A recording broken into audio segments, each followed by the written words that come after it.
ओम नमो भगवते वासुदेवाय नमः। बैसाख महात्म्य का 13वां अध्याय। जगत पिता ब्रह्मा जी यमराज से कहने लगे, हे यमराज, आपने क्या विस्मयजनक बात देखी है? आप क्यों संतप्त हो रहे हैं? जिन श्री हरि के नाम उच्चारण मात्र से परम पद प्राप्त हो जाता है, तब उस श्री विष्णु भक्त राजा के शासन से प्राणी जन विष्णु लोक कैसे प्राप्त नहीं करेंगे?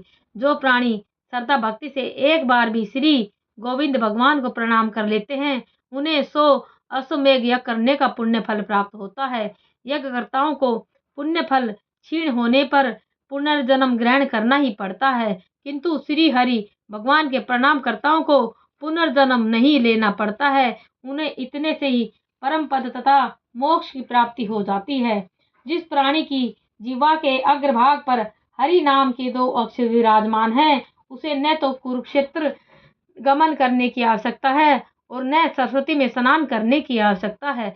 ऐसा ब्राह्मण भी जो कि किसी रजस्वला स्त्री के साथ समागम करता है, तो वह भी नित्य प्रति श्री विष्णु भगवान समन करने से पुण्य फल से विष्णु लोक को प्राप्त कर लेता है। खाद और अखाद खाने से तथा अभक्ष्य भक्षण करने से जो अनेकों प्रकार के पापों का संचय हो जाता है, वह भी श्री विष्णु भगवान का स्मरण करने से इन समस्त पापों से मुक्त होकर श्री विष्णु भगवान की योगियों को भी दुर्लभ सायुज्य मुक्ति को प्राप्त कर लेता है। हे यमराज, इसी प्रकार श्री विष्णु भगवान को यह बैसाख मास अत्यंत प्रिय है। मात्र इस बैसाख मास के धर्मों का स्वर्ण करने से ही प्राणी के समस्त पाप नष्ट हो जाते हैं। जो मनुष्य बैसाख मास में निर्दिष्ट धर्मों का पालन करता है तथा इस धर्म की महत्ता का बखान कहता है, उसे अनिवार्य रूप से श्री विष्णु भगवान की प्रसन्नता प्राप्त होती है। अर्थात बैसाख धर्म का पालन करता अनिवार्य सदगति और ईश्वर को प्राप्त कर लेता है। वे परमपिता संपूर्ण ब्रह्मांड के स्वामी हैं तथा हम सबके पिता हैं। जो साधक बैसाख मास में माधव भगवान के प्रिय धर्मों का भक्ति भाव से पालन करता है, उस पर प्रसन्न होकर भगवान विष्णु सदैव ही उसकी सहायता करते हैं। हे यमराज, उस राजा के प्रभाव को पद दलित करना मेरी शक्ति में नहीं है। भगवान वासुदेव के भक्तों का अहित या अशुभ करना किसी के भी वश में नहीं है। भगवत भक्त जरा जन्म मृत्यु तथा आदि व्याधि से भी भय मुक्त होते हैं। सेवक का कर्तव्य है कि तब तक अपने स्वामी का आदेश पालन करता रहे जब तक कि उसके शरीर में आदेश पालन की शक्ति विद्यमान है। इस प्रकार कर्तव्य पालन से वह नरक गमन से मुक्त बना रहता है। शरीरधारी प्राणी अपने कर्तव्य का पालन कर अपराध मुक्त बना रहता है। हे यमराज, यदि आप अपने सेवक धर्म का पालन करने में असहाय हैं, तो इसमें आपका कोई दोष नहीं है। जब ब्रह्मा जी ने यमराज से इस प्रकार कहा, तो वे बहुत दुखी हुए तथा नेत्रों से अश्रु प्रवाहित करते हुए दीन स्वर में निवेदन करने लगे, हे प्रभु, आपके चरणों का भजन करने से मुझे सब कुछ प्राप्त हो गया, परंतु हे सृष्टि नियंते, मेरी अब अपना कार्य करने की इच्छा नहीं है।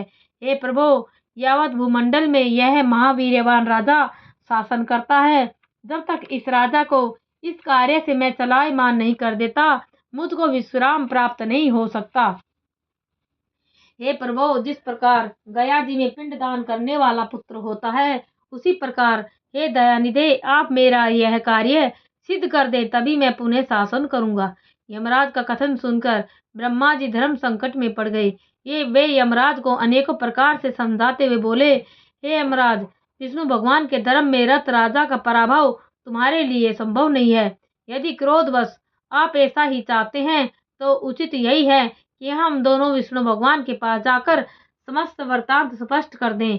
पुनः वे हमें जैसा आदेश देंगे वैसा ही हम करेंगे। विष्णु भगवान की समस्त लोकों के नियंता, कर्ता, धर्ता और धर्म के पालनहार हैं। हे यम, भगवान की आज्ञा तथा इच्छा के विरुद्ध कुछ भी करना हमारे लिए संभव नहीं है। यम को इस प्रकार सांत्वना देकर तथा अपने साथ लेकर ब्रह्मा जी क्षीर सागर में जा पहुँचे तथा निर्गुण स्वरूप ब्रह्मा परमेश्वर पुरुषोत्तम भगवान विष्णु की सांख्य योग द्वारा स्तुति करने लगे। तब ब्रह्मा जी से श्री विष्णु भगवान प्रकट हो गए। यम तथा ब्रह्मा जी ने विष्णु भगवान को प्रणाम किया। तब विष्णु भगवान जल्द गंभीर स्वर में बोले, आपके आगमन का क्या प्रयोजन है? क्या दैत्यों से आप दुखी हैं? यम का मुख मलिन क्यों है? इसके स्कंद क्यों झुके हुए हैं? हे ब्रह्मा जी, आप समस्त वृतांत से मुझे अवगत कीजिए। तब ब्रह्मा जी बोले, हे प्रभो, आपके उत्तम सेवक राजा के शासन में समस्त मनुष्य बैसाख मास का धर्म पालन कर आपके विष्णु पद को प्राप्त कर रहे हैं। इसी कारणवश यमलोक रिक्त होकर शून्य हो गया है। इस दुख से संतप्त होकर यमराज राजा से युद्ध करने गए थे। वहां राजा को मारने के लिए यमराज ने अपने काल दंड का प्रयोग करना चाहा। तभी आपके सुदर्शन चक्र ने पहुंचकर इन्हें परास्त कर दिया। तब यह दुखी होकर मेरे पास आए हैं। आपके महात्मा भक्तों को दंड देने की शक्ति हम में नहीं है। अतएव हे महाप्रभो, हम आपकी शरण में आए हैं। हे देवादिदेव, उस राजा को दंडित कर अपने यमराज की रक्षा कीजिए। ब्रह्मा जी का कथन सुनकर भगवान विष्णु हंसे तथा यम और ब्रह्मा जी से बोले, मैं लक्ष्मी जी, प्राण, शरीर इत्यादि का त्याग कर सकता हूँ। श्री वत्स चिन्ह, कौस्तुभमणि और वैजयंती माला का भी परित्याग कर सकता हूँ। श्वेतद्वीप, बैकुंठ धाम, क्षीर सागर, शेष जी तथा गरुड़ जी को भी त्याग कर सकता हूँ, परंतु अपने भक्त का त्याग करना मेरे लिए असंभव है। हे ब्रह्मा जी, आप स्वयं विचार कीजिए, जिस भक्त ने मेरे लिए संपूर्ण भोग तथा समस्त कामनाएं त्याग दी, मैं उसका कैसे परित्याग कर दूं? तथापि हे यमराज, मैं आपके दुख निवारण की एक युक्ति बताता हूँ। अपने उस भक्त राजा को मैंने 10 सहस्त्र वर्षों की आयु दी है। इसमें 8 सहस्त्र वर्ष तो व्यतीत हो चुके हैं। अब वह 2 सहस्त्र वर्षों की आयु भोग कर मेरी आयुज्य मुक्ति को प्राप्त करेगा। इसके पश्चात पृथ्वी पर वेनमान नाम का एक दुराचारी तथा अत्याचारी राजा होगा। वह समस्त वेदोक्त धर्मों को लुप्त कर देगा। उस काल में मैं पृथु का रूप धारण करके पुनः समस्त धर्मों का उद्धार करूंगा तथा विख्यात वैशाक्त धर्मों का मनुष्यों से पालन करवाऊंगा। जो मेरा भक्त है, जिसका ध्यान मुझ पर केंद्रित है, जिसने समस्त पदार्थ त्याग दिए हैं, ऐसे भक्त तो शास्त्रों में ही कोई एक होता है। इसे इस वैशाख धर्म को कहना। भूमंडल में मेरे इस धर्म के ज्ञाता विरले ही हैं। अतएव हे यमराज, उससे आपका अभिष्ट कार्य सिद्ध हो जाएगा। आप खिन्न न हो। वैशाख मास के धर्म में रत महात्माओं द्वारा पालन किए गए वैशाख धर्म में आपको भी एक भाग प्राप्त होगा। अपने भाग को प्राप्त करता हुआ भागीदार संतप्त होने योग्य नहीं है।